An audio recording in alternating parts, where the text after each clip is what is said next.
Vítajte pri novom videu zo série Hra Sokolov.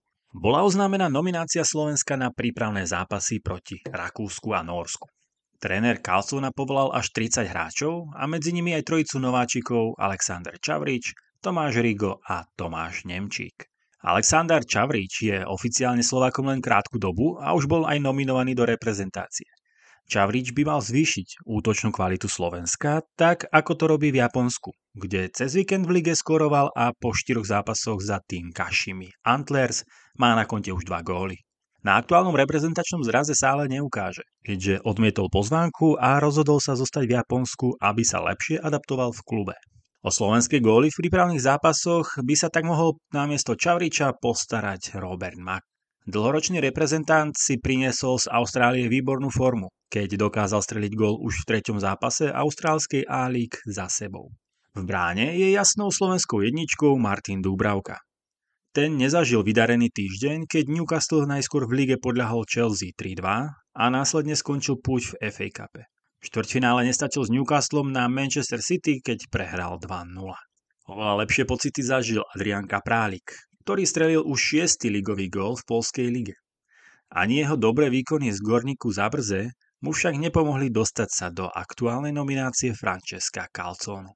V českej Fortuna lige sa gólovo presadili Erik Prekop v drese Bohemians Praha, ktorý strelil už 5. ligový gól. Góly slovenského útočníka zatiaľ vždy znamenali bodový zisk pre jeho tím. Tentokrát Bohemians remizoval so Zlínom 2-2. Zo Slovákov sa presadil aj Alex Ivan, ktorého gól pomohol Karvinej k výhre 2-1 nad českými Budejovicami. Gólovo sa presadil aj Norbert Djember v sérii A. Žiaľ, tentokrát to bolo do vlastnej bránky. Slovenský obranca nešťastne tečoval loptu do vlastnej siete a zapričinil tak prehru Salernitany 0-1 z Lecce. Nedarilo sa ani ďalším tímom so Slovákmi. Verona s Dudom a Suslovom prehrala 1-3 z AC Milano. Neapol s trénerom Calzonom a Stanom Lobotkom remizoval s Interom Milano 1-1 a Adam Obert sledoval len z lavičky náhradníkov prehru Cagliari 1-0 v Monze. Na záver si tak dáme niečo pozitívne.